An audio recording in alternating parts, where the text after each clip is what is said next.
আসসালামু আলাইকুম আরহামাতুল্লাহি ওয়া বারাকাতুহু। সবাই কেমন আছেন? আশা করি সবাই ভালো আছেন। আজ আপনাদের জন্য নিয়ে এসেছি নতুন গল্পের প্রথম পর্ব। আশা করি গল্পটি আপনাদের ভালো লাগবে। তাহলে চলুন শুরু করা যাক। হঠাৎ আমি দৌড়ে গিয়ে হুজুরের হাত ধরে বললাম, আচ্ছা হুজুর, ধর্ষণের আগে কোন দোয়া পড়তে হয়? হুজুর অবাক হয়ে বলে, ওই মিয়া, এগুলো কি বলেন? আমি বললাম, না মানে সহবাসের আগে তো দোয়া পড়তে হয়, সেটা আমি বিলক্ষণ জানি, কিন্তু ধর্ষণের আগে কি দোয়া পড়া লাগে না? হুজুর বলে, এই মিয়া, কারে ধর্ষণ করবেন? আমার মুখে যাকে ধর্ষণ করব তার কথা শুনে হুজুরের মাথায় হাত। হুজুর বলে, কি তাকে ধর্ষণ করবেন মানে? মিয়া গাঁজা টাজা খাইছেন নাকি? আমি বললাম, আরে হুজুর না, অনেক লম্বা কাহিনী। হুজুর বলে, বলতে থাকেন তো। তারপর আমি আমার বৃত্তান্ত সব খুলে বললাম হুজুরকে। সব শুনে হুজুর বেশ আশ্চর্য হয়। তিনি এবার ভাবনায় পড়ে গেলেন। হুজুর বলে, তারপরও আরেকটু ট্রাই করে দেখেন। আমি বললাম, না হুজুর, অনেক হয়েছে, এবার তো আমি ওকে ধর্ষণ করবই, আপনি শুধু বলে দেন ধর্ষণের আগে কোন দোয়াটা পড়তে হয়। কথাটা শুনে হুজুর যা করলো তার জন্য আমি প্রস্তুত ছিলাম না। এক প্রকার সেখান থেকে ভেগে চলে আসলাম। মনে মনে ভাবতে লাগলাম, ধর্ষণের দোয়া হুজুর না বললে কি হবে, নিজে থেকে কোনো একটা দোয়া বানিয়ে পড়ে আজকে ওকে ধর্ষণ করবই। এই ভেবে বাসায় চলে এলাম। প্রস্তুতি নিতে লাগলাম রাতে ওকে ধর্ষণ করার জন্য। রাতে যখন ওকে ধর্ষণ করতে গেলাম তখন বাঁধলো আসল বিপত্তি। যাকে ধর্ষণ করতে গিয়েছি হঠাৎ সে যা করলো তাতে আমার ধর্ষণ করা একদম ঘুচে গেল। কল্পনায়ও ভাবিনি এমন কিছু হবে। এরপর যা হলো।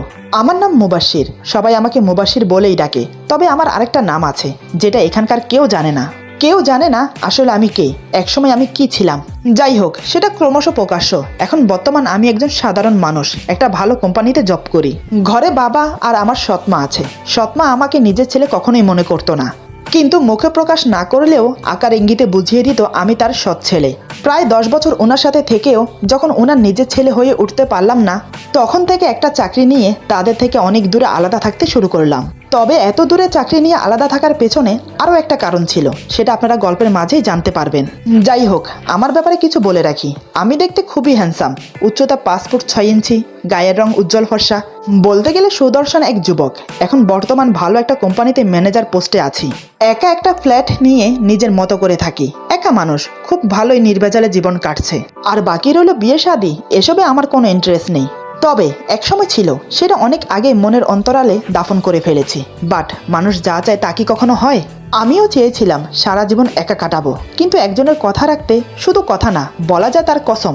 সে আমাকে তার কসম দিয়ে বলেছিল আমি যেন বিয়ে করে নেই, সব ছেড়ে যেন স্বাভাবিক জীবনযাপন করি। তার কথা রাখতে নিজেকে পরিবর্তন করার জন্য বাসস্থান ছেড়ে অনেক দূরে চলে এসেছি। আমি পেরেছি তার সব কথা রাখতে, শুধু তার একটা কথা রাখার বাকি আছে, সেটা হলো বিয়ে।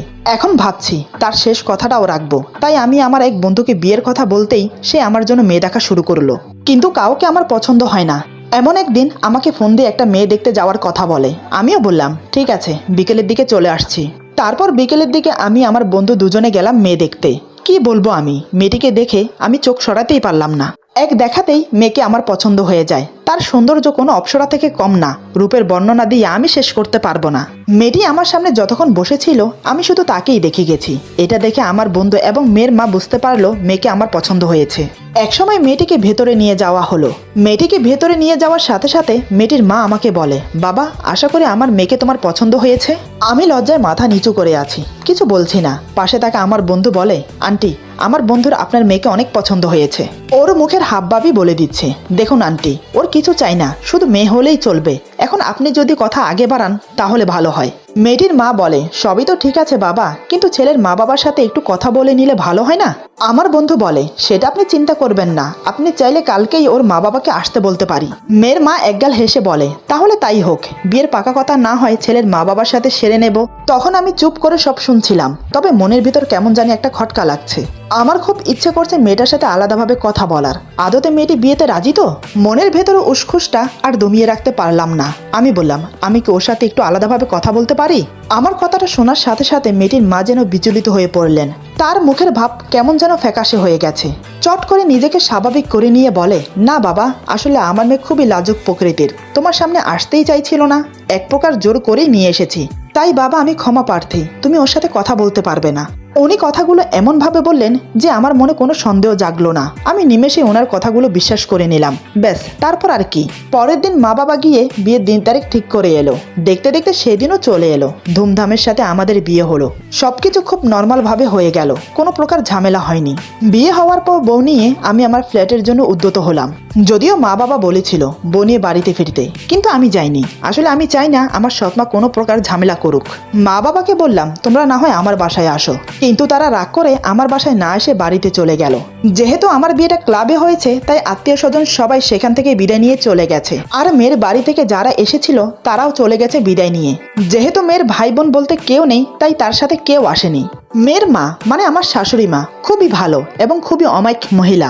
বিয়ের দিনই তিনি আমাকে ছেলের মতো স্নেহ করলেন। বিদায়ের বেলা অনেকক্ষণ কান্নাকাটি করে আমাকে বোঝালেন যাতে আমি ওনার মেয়েকে কোনো প্রকার কষ্টে না রাখি। তারপর একসময় বিদায় নিয়ে বউকে নিয়ে গাড়িতে বসলাম। সাথে আমার এক দূর সম্পর্কের চাচাতো ভাইয়ের বউ মানে আমার ভাবি, তিনি আমাদের সাথে গাড়িতে বসলেন। কারণ আমার বাসায় কোনো লোক নেই, আমি একা থাকি। নতুন বউ নিয়ে একা বাসায় ফিরছি, কি করব সেটা আমি জানি না। তাই ভাইয়া ভাবিকে আমার সাথে দিয়ে দিয়েছে যাতে সব দিক তিনি সামাল দিতে পারে। ও, আপনাদেরকে তো একটা কথা বলাই হয়নি। মেয়েটি মানে আমার বউ, তার নাম হলো জান্নাতুল ফেরদৌস নোবা। যাই হোক, বউ নিয়ে একসময় বাসায় চলে আসলাম। তখন রাত 11:30 বাজে। গাড়ি থেকে নেমে ভাবি নতুন বউ নিয়ে ভেতরে চলে গেল। নোবাকে হালকা পাতলা কিছু খাইয়ে বাসর রাতে কি কি করতে হয় সব শিখিয়ে দিল। তারপর ফুল দিয়ে সাজানো খাটে বসিয়ে দিল। এরপর ভাবি ওকে আরো কি কি যেন বলতে লাগলো। এসব করতে করতে রাত এখন 12:30। এদিকে আমি ওয়েট করতে করতে অধৈর্য হয়ে পড়েছি। বাসর ঘরে যাওয়ার জন্য আমার যার তর সইছে না। আসলে আপনারা কিছু মনে করবেন না, বিয়ের দিন বাসর ঘরে যাওয়ার জন্য সব ছেলে এক্সাইটেড হয়ে থাকে। তাদের তখন ধৈর্য বলতে কিছু থাকে না। আর এমনিতেও আমার বলতে লজ্জা নেই। আসলে হয়েছে কি, আমি এমনিতেও একটু মেয়াসক্ত ছেলে, মানে বুঝতেই তো পারছেন। যাই হোক, আরো 15 মিনিট পরে ভাবি বের হলো। আমাকে হন্তদন্ত হয়ে পায়চারি করতে দেখে ভাবি মুচকি হাসলো। এরপর আমার সামনে এসে বলে, কি গো দেবরজি, তোমার দেখছি তর সইছে না, মনে হচ্ছে বাসর ঘরে যাওয়ার জন্য উতলা হয়ে আছো। আমি লজ্জা পেয়ে মুচকি হেসে মাথা নিচু করে মাথা চুলকিয়ে বললাম, না মানে ইয়ে। ভাবি একগাল হেসে বলে, হয়েছে হয়েছে, আর লজ্জা পেতে হবে না, যাও, তোমার জন্য যে তোমার মহারানী অপেক্ষা করছে। আমি এবার মাথা তুলে একগাল হেসে আর দাঁড়ালাম না। মনে মনে একরাশ উৎসাহ নিয়ে এগোতে লাগলাম বাসর ঘরের দিকে। এক প্রকার লুঙ্গি ডান্স দিয়ে বাসর ঘরে ঢুকলাম। কতদিনের মনের আশা আজ পূর্ণ হবে।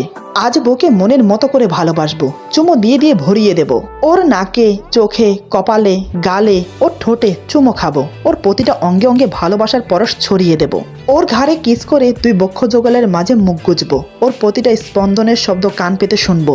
আমার বাহুতে শক্ত করে জড়িয়ে ধরে ভালোবাসার কথা বলবো। ইস, ভাবতেই কেমন কেমন জানি লাগছে। মনে মনে এসব ভেবে বউয়ের পাশে বসে বউয়ের হাত ধরতে যাব। হঠাৎ বউ আমাকে ঠাস ঠাস করে দুটো থাপ্পড় মেরে দিল। আমি তো পুরোই বেকুব হয়ে গেছি। এটা কি হলো? বউ রক্তজবা চোখ নিয়ে আমার দিকে তাকিয়ে আছে। এমন মনে হচ্ছে ওর চোখ থেকে যেন আগুন ঝরছে, এই মুহূর্তে আমাকে ভর্ষ করে দেবে। কিন্তু আমি কি করেছি? আমার অপরাধী বা কি সেটাই বুঝতে পারলাম না। আমি হাঁ করে করুণ দৃষ্টিতে ওর দিকে তাকিয়ে রইলাম। তার চোখে মুখে ফুটে উঠেছে অসংখ্য রাগ আর ঘৃণা। গালে হাত ডলতে ডলতে বললাম, তুমি আমাকে থাপ্পড় মারলে কেন? আমি কি করেছি? যে ছেলে স্পষ্টভাবে কথা বলে সে আজ ভয়ে তোতলাচ্ছে। নোবা লাল চোখ বড় বড় করে আমার দিকে তাকিয়ে আছে। হঠাৎ আমাকে কিছু বুঝতে না দিয়ে আমাকে ধাক্কা মেরে বলে, ওঠ ওঠ বলছি। তোর সাহস কি করে হয় আমার পাশে বসার? আমি না উঠে একটু দূরে সরে বসলাম। ওর কথা শুনে আমার মাথায় যেন আসমান ভেঙে পড়লো। এক নিমেষে আমার সব স্বপ্ন আশা ভেঙে গেল। কি ভেবেছিলাম আর এখন কি হচ্ছে? আমি বললাম, এমন কেন করছো? আমাদের তো বিয়ে হয়েছে। নোবা বলে, মাই ফুট, তোর বিয়ে? কিসের বিয়ে? হ্যাঁ, কিসের বিয়ে? আমি এই বিয়ে মানি না। আমি ওর কথা শুনে সত্যি অবাক হলাম। বিয়ে মানে না মানে? এটা কেমন ধরনের কথা? আমি বললাম, এই বিয়ে মানো না মানে? 3 বার কবুল পরে কোরআন সাক্ষী রেখে আমাদের বিয়ে হয়েছে। বিয়েতে উপস্থিত সবাই জানে। তাহলে তুমি এই বিয়ে মানো না কেন? আর এটা ভুলে যেও না, বর্তমান আমি তোমার স্বামী। নুবা বলে, সবাইকে সাক্ষী রেখে বিয়ে করলেও আমি এই বিয়ে মানি না, আর তোকে স্বামী হিসেবে কখনোই মেনে নেব না। আমি বললাম, কিন্তু কেন? নুবা বলে, কারণ আমার বয়ফ্রেন্ড আছে, আমি অন্য একজনকে ভালোবাসি। ওর মুখে এই কথা শুনে আমার বুকের ভেতরটা মোচড় দিয়ে উঠল। যদি ও অন্য কাউকে ভালোবাসে তাহলে আমাকে বিয়ে করলো কেন? আমি বললাম, তাহলে আমাকে বিয়ে করলে কেন? নুবা বলে, আমি এই বিয়ে করতে চাইনি, মা আমাকে জোর করে বিয়ে দিয়ে দিয়েছে। তবে আমি এই বিয়ে মানি না। না তোকে স্বামী হিসেবে মানি, তাই বলছি আমার থেকে দূরে থাক। আমার ধারে কাছে আসার, এমনকি আমাকে স্পর্শ করার সাহস দেখাবি না, তাহলে কিন্তু আমার থেকে খারাপ আর কেউ হবে না। আপাতত আমি এখানে থাকবো, আর আমাকে ডিভোর্স দেওয়ার তাড়াতাড়ি ব্যবস্থা কর, তারপর আমি আমার বয়ফ্রেন্ডকে বিয়ে করব। ওর কথা শুনে আমি ওর দিকে অপলকভাবে তাকিয়ে রইলাম। আপনারা কি ভাবছেন আমি ওর কথা চুপচাপ মেনে নেব? কখনোই না। ওকে আমি বিয়ে করেছি, ও আমার বিবাহিত স্ত্রী। এত সহজে তো আমি হার মানব না। আমি প্রতিনিয়ত চেষ্টা করব ওকে নিজের করে পাওয়ার জন্য। মনে মনে এসব ভেবে আমি বললাম, ঠিক আছে, রাত অনেক হয়েছে, ঘুমিয়ে পড়ো। এই বলে আমি খাটের একপাশে শুতে গেলাম। অমনি নুবা বলে, এই এখানে না, সোফায় গিয়ে ঘুমা। আমি কিছু না বলে চুপচাপ গিয়ে সোফায় শুয়ে পড়লাম। সত্যি বলতে আমি ওর তুই তুকারি ব্যবহারে একটু ঘাবড়ে গিয়েছি। নুবা আমার দিকে কিছুক্ষণ তাকিয়ে থেকে শুয়ে পড়লো। এদিকে আমি মনে মনে ভাবছি, বউকে নিজের করে পেতে হলে বউয়ের কথা মতো চলতে হবে। তাই আমি মনে মনে সিদ্ধান্ত নিলাম, বউ যা বলবে তাই শুনবো। নানান কথা ভাবতে ভাবতে ঘুমিয়ে পড়লাম। সকালবেলা ঘুম থেকে উঠে দেখি বউ আমার গোসল করে এসে ড্রেসিং টেবিলের সামনে বসে ভেজা চুল আঁচড়াচ্ছে। এটা দেখে আমার চোখ ছানা ভরা হয়ে গেল। কি বলবো, এত অপূর্ব লাগছে ওকে যে ভাষায় প্রকাশ করতে পারবো না। আমার তো লোভ হচ্ছে যে পিছন থেকে ওকে গিয়ে জড়িয়ে ধরি, কিন্তু সাহস হচ্ছে না। কাল রাতে তো কিছু না করেও দুটো থাপ্পড় খেলাম। কথাটা মনে হতেই অজান্তে গালে হাত চলে গেল। না ভাই, দরকার নেই। মজা খেতে গিয়ে আবার সাজা না ভুগতে হয়। ধীরে ধীরে যা করার করতে হবে। এসব নানান কথা ভেবে আমি ফ্রেশ হতে চলে গেলাম। এভাবে কাটতে লাগলো দিন। নুবা নিজের মতো করে থাকে, আমার কোনো খেয়াল রাখে না। ঘন্টার পর ঘন্টা আমার সামনে বয়ফ্রেন্ডের সাথে কথা বলে, কিন্তু আমি ওকে কিছু বলতে পারি না। ওর সব অবহেলা মুখ বুজে সহ করে যাই, কারণ আমি যে ওকে বড্ড বেশি ভালোবেসে ফেলেছি। ওর মিষ্টি মুখের দিকে তাকালেই সব ভুলে যাই। ওকে কিছু বলতে গিয়েও বলতে পারি না। তবে কতক্ষণ ধৈর্য ধরে থাকতে পারি।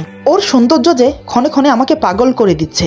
মাঝে মাঝে নিজেকে ধরে রাখতে অনেক কষ্ট হয়ে যায়, কিন্তু সাহস হয়ে ওঠে না ওকে কাছে পাওয়ার। মনে মনে ওকে কাছে পাওয়ার কামনা বাড়তে লাগলো। আর পারলাম না নিজেকে ধরে রাখতে। তাই একদিন মনে মনে একটা ডিসিশন নিলাম। জানি না আমার ডিসিশন সঠিক না ভুল, তবে যাই হয়ে যাক, আজ আমি ওকে নিজের করেই ছাড়বো। তার জন্য যদি ওকে ধর্ষণ করতে হয় তাই করব। হ্যাঁ, আপনারা যা ভাবছেন তাই। আমি সিদ্ধান্ত নিয়ে নিয়েছি, এমনি না পেলে ওকে ধর্ষণ করব।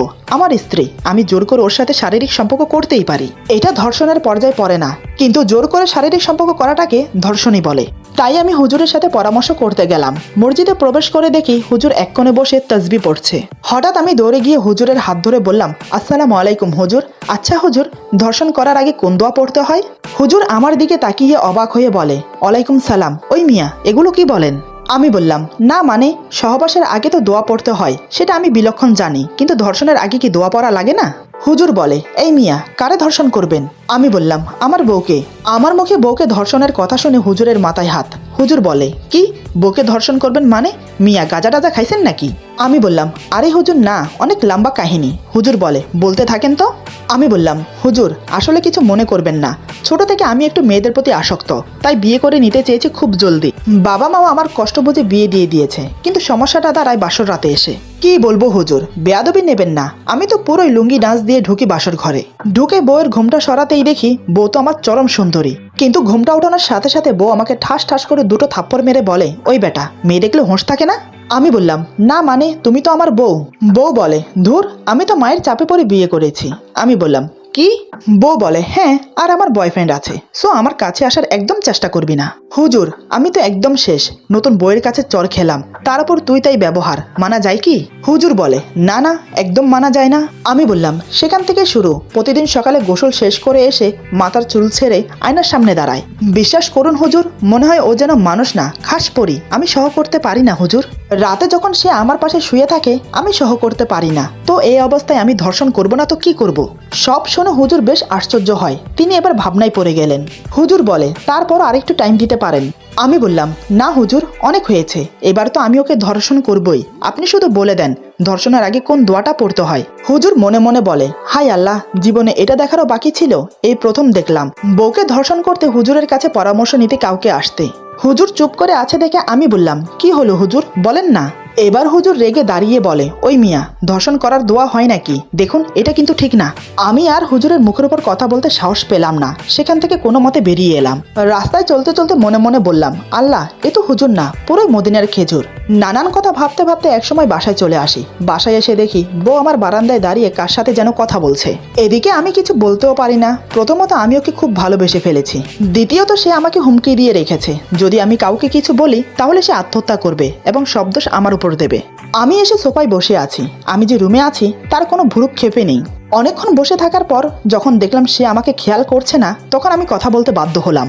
আমি বললাম, এই যে বউ, বউ কি করছেন? সে আমার দিকে তাকিয়ে বলে, আমার নাম নুবা, তাই আমাকে নুবা বলেই ডাকবেন। আমি বললাম, আসলে নুবা বলে, আর দেখছেন না আমি যে আমার বয়ফ্রেন্ডের সাথে কথা বলছি, তো ডাকছেন কেন? আমি বললাম, না মানে ক্ষুধা লাগছে, যদি কিছু খেতে দিতেন আর কি। নুবা মুখ বেঁকিয়ে বলে, না কোনো খাবার নেই, নিজে নিয়ে খান। তার কথায় বুঝলাম সে রান্না করেনি। আমি বললাম, আচ্ছা কি আর করব, মনে মনে 101টা গালি দিয়ে বাসা থেকে বের হয়ে যাই। বাহিরে আসতেই কোথা থেকে যেন একটা ইট এসে আমার মাথায় লাগে। আমি মাথায় হাত বুলাতে বুলাতে বললাম, এই কে রে, কে? কোথা থেকে একটা আওয়াজ ভেসে এলো, আরে মুবাশির ভাইয়া আমি। আমি বললাম, আমি কে? হ্যাঁ আমি কে? আবার সেই কণ্ঠ ভেসে এলো, আরে উপরে দেখো। আমি এবার উপরের দিকে তাকিয়ে বললাম, ও তাওসিফ। তাওসিফ বলে, হ্যাঁ ভাইয়া, তো কেমন আছো? আমি বললাম, কি আর বলবো ভাই। আমাকে থামিয়ে দিয়ে তাওসিফ বলে, আচ্ছা তাহলে বলার দরকার নেই। ওর কথা শুনে মুখটা বেজার হয়ে গেল আমার। মনে মনে বললাম, হায় রে আল্লাহ, মানুষগুলোও যা হয়েছে। এমন সময় পকেটে থাকা মোবাইলটা বিকট শব্দ করে বেজে উঠল। আমি উপরের দিকে তাকিয়ে পকেটে হাত দিয়ে মোবাইলটা বের করে দেখি বউ ফোন দিয়েছে। আমি ফোন রিসিভ করতেই বলে, হ্যালো। আমি বললাম, নুবা বলে, কই আপনি?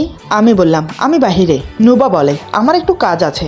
আমি বললাম, আচ্ছা তাহলে কাজ শেষ করে ফোন দিও, এই বলে ফোনটা রেখে দেই। মনে মনে বললাম, আরে কাজ আছে তো কাজ শেষ করে পরে ফোন দেবে, তাই না? কি যে করে কে জানে। এমন সময় সাথে সাথে আবার বউয়ের ফোন আসে। আমি বললাম, হ্যাঁ বলো। নুবা বলে, আরে আমার কাজ আছে। এবার আমার ওর কথা শুনে বিরক্ত লাগছে। আরে ভাই, কাজ আছে যখন বারবার ফোন দিয়ে এক কথা বলার কি দরকার? কাজ শেষ করেই তো ফোন দিতে পারে। আর বাড়িতে কি এমন ঘটা কাজ করছে শুনি? বাড়ির সব কাজ তো কাজের বুয়া করে দিয়ে যায়। আমি বিরক্তির সাথে বললাম, আরে কাজ আছে তো শেষ করে ফোন দাও না। এই বলে ফোনটা কাটতে যাব, সেই সময়ে বলে ওঠে, ওই গাধা আসার সময় আমার জন্য 2টো চকবার আইসক্রিম আনবেন। আমি বললাম, ও এখন বুঝলাম এতবার ফোন দেওয়ার কারণ কি, এটা আগে বললেই তো হতো। নুবা বলে, হ্যাঁ যা বলছি তা করুন। আমি বিড়বিড় করে বললাম, হুকুম এমন ভাবে দিচ্ছে যেন মহারানী। নুবা বলে, কিছু বললেন? আমি বললাম, না না কি বলবো, আসার সময় নিয়ে আসবো, এই বলে ফোন কেটে দিলাম। আমি হোটেলে গিয়ে হালকা কিছু খেয়ে বাসার উদ্দেশ্যে রওনা দিলাম চকবার আইসক্রিম নিয়ে। রাস্তা দিয়ে হাঁটছি আর মনে মনে ভাবছি, বাসায় বউ থাকতেও হোটেলে এসে খেতে হচ্ছে, কি ভাগ্য মাইরি। মানুষ বিয়ে করে বউয়ের সাথে কত খুনসুটি করে, কত কত রোমান্টিক মুহূর্ত কাটায়, রাতের পর রাত বউয়ের কোলে মাথা রেখে গল্প করে। অফিস থেকে ফেরার সাথে সাথে বউয়ের মুখের মিষ্টি হাসি দেখে পরাণ জুড়ায়। বউয়ের হাতে হাত রেখে ছাদে বসে আকাশে পূর্ণিমা চাঁদের সৌন্দর্য উপভোগ করে। প্রতিদিন সকালে ঘুম ভাঙবে স্ত্রীর নরম ঠোঁটের ছোঁয়ায়। কিন্তু আমার কি ভাগ্য, বউ পেলাম খুব সুন্দরী, কিন্তু স্বামীর অধিকার পেলাম না। তাতে কি হয়েছে, সে না হয় নাই দিল, তাই বলে কি আমি আদায় করতে পারি না? আমিও তো পুরুষ নাকি? আজ যে করেই হোক বউকে টাইট করবই। দরকার হলে বউকে ধর্ষণ করব। এসব কথা ভাবতে ভাবতে একসময় বাসায় চলে আসি। বাসায় এসে বউয়ের হাতে আইসক্রিম দিতেই সে বেশ খুশি হয়ে গেল। আইসক্রিমগুলো হাতে নিয়ে মুখে চোরা হাসি দিয়ে খেতে শুরু করলো। ওর মুখে হাসি দেখে আমার মনের ভেতরটাও আনন্দে ভরে গেল। কি মায়াবী বাচ্চা সুলভ হাসি, দেখলে শুধু দেখতেই মন চায়। আমি সোফায় বসে অপলক দৃষ্টিতে ওর দিকে তাকিয়ে রইলাম। সেদিকে ওর কোনো খেয়াল নেই। সে চোখ বন্ধ করে আইসক্রিম খেয়ে এখন টিভি দেখছে। এদিকে আমার মনে বিনা মেঘে ঝড় বইছে। আর বইবেই না কেন বলুন? যার বউ এত সুন্দর, সে কি করে নিজেকে বউয়ের থেকে দূরে রাখবে? আমি ওর দিকে তাকিয়ে বসে বসে প্ল্যান করছি, কি করব, কিভাবে কি করা যায়। শুধু একবার যদি স্পর্শ করতে পারি তাহলে কেল্লাফতে, আমাকে স্বামী না মেনে যাবে কোথায়? কথাটা ভেবেই মনে মনে হাসতে লাগলাম। আজ সারাদিন মনে মনে যেটা ভেবে রেখেছি সেটাই করব, মানে ওকে জোরপূর্বক ধর্ষণ করব। দেখলাম সে মনোযোগ দিয়ে টিভি দেখছে। এই সুযোগে আমি উঠে গেলাম রাতের জন্য প্রস্তুতি নিতে। অনেক খুঁজে একটা রুমাল নিয়েছে মুখ বাঁধার জন্য, দড়ি নিয়েছে হাত পা বাঁধার জন্য, সব নিয়ে রেডি, শুধু এখন রাতের জন্য অপেক্ষা। একসময় দেখতে দেখতে রাত হয়ে গেল। রাতে যখন বউ খেতে ডাকে তখন থেকে কেমন যেন ভয় ভয় করতে শুরু করে আমার, কারণ আগে কখনো এসব করিনি তো তাই। খাবার শেষে বিছানায় শুতেই বুকের ধরপড়ানি শুরু হয়ে গেছে। এমন মনে হচ্ছে আমার বুকের স্পন্দন আমি নিজেই শুনতে পাচ্ছি। কি যে হবে আজ কে জানে। আমি যা করতে চাইছি তা সম্পূর্ণ করতে পারবো তো? হে আল্লাহ, তুমি সহায় থেকো, আজকের মতো আমাকে বাঁচিয়ে নিও। কথা দিচ্ছি, আজকে যদি সাকসেস হই তাহলে আর কখনো এমন কাজ করব না। সত্যি বলছি, প্রমিস করছি। চোখ বন্ধ করে মনে মনে কথাগুলো ভাবছি আর অপেক্ষা করছি নুবা ঘুমানোর জন্য। কতক্ষণ সময় হয়ে গেল জানি না, ঘড়িতে এখন অনেক রাত, এখনই মোক্ষম সময়। এটা ভেবে ধীরে ধীরে আমি কোনো রকম উঠে গেলাম। তারপর রুমাল আর দড়ি নিয়ে এক পা দুপা করে ওর দিকে এগোতে থাকি আর মনে মনে বলতে থাকি, সরি বউ, মাফ করে দিও, কিন্তু আমাকে ভালোবাসার কেউ নেই। তুমি ভালো না বাসলে কে বাসবে আমাকে বলো? তাই এই পথ বেছে নিতে হচ্ছে, মাফ করে দিও আমাকে। মনে মনে কথাগুলো বলছি আর বউর দিকে যত এগোচ্ছি তত আমার ভয় বাড়ছে। হঠাৎ কিছু একটা মনে আসতেই থমকে দাঁড়াই। আরে, বউকে ধর্ষণ করবো ঠিক আছে, কিন্তু কোনো একটা দোয়া তো পড়তেই হবে। কি দোয়া পড়ি এখন? হুজুরের কাছে তো গেলাম, কিন্তু হুজুরও তো কোনো দোয়া দিল না। ধুর ধুর, যতই বউয়ের কাছে যাচ্ছি ততই যেন ভয় বাড়ছে। যদি কোনো দোয়া না পড়ি তাহলে মনে হয় সমস্যা হবে। হুজুর দোয়া না বললে কি হয়েছে, আমি নিজে থেকে কোনো একটা দোয়া বানিয়ে নেই। কি হতে পারে ধর্ষণের মন্ত্র? আকা সুমসুম তুম ধর্ষণ হুয়াম তুম। হ্যাঁ, পেয়ে গেছি। আকা সুমসুম তুম ধর্ষণ হুয়াম তুম। এই মন্ত্র পড়ছি আর বউর দিকে এগোচ্ছি। বউয়ের খুব কাছে চলে গেলাম। এবার বউয়ের হাত বাঁধার পালা। যখনই বউয়ের কাছে গিয়ে বউয়ের হাত বাঁধবো, হঠাৎ দেখি বউয়ের চোখ খোলা। এমা, বউয়ের চোখ খোলা তো। মনে মনে যে ভয়টা পেলাম সেটাই হলো। হায় আল্লাহ, এবার আমাকে ভাববার বা আমাকে বলার সুযোগ না দিয়ে হঠাৎ সে যা করলো, তাতে করে আমার ধর্ষণ করার শখ একদম ঘুচে গেল। এমন কিছু হবে আমি বুঝতে পারিনি। কি থেকে যে কি হয়ে গেল, এরপর যা হলো। আজকের গল্প এখানে সমাপ্ত। গল্পের বাকি অংশ পেয়ে যাবেন আগামী পর্বে। আশা করি গল্পটা আপনাদের ভালো লাগবে। যদি ভালো লাগে তাহলে লাইক, কমেন্ট এবং সাবস্ক্রাইব করে আমাদের পাশে থাকুন। পাশে থাকা বেল আইকন প্রেস করে দেবেন, তাহলে আমাদের নিত্য নতুন ভিডিও আপনাদের কাছে পৌঁছে যাবে। বন্ধুদের সাথে বেশি বেশি করে শেয়ার করবেন আর কমেন্টে জানাবেন গল্পটা আপনাদের কেমন লাগলো। সবাই ভালো থাকবেন, সুস্থ থাকবেন। আল্লাহ হাফেজ।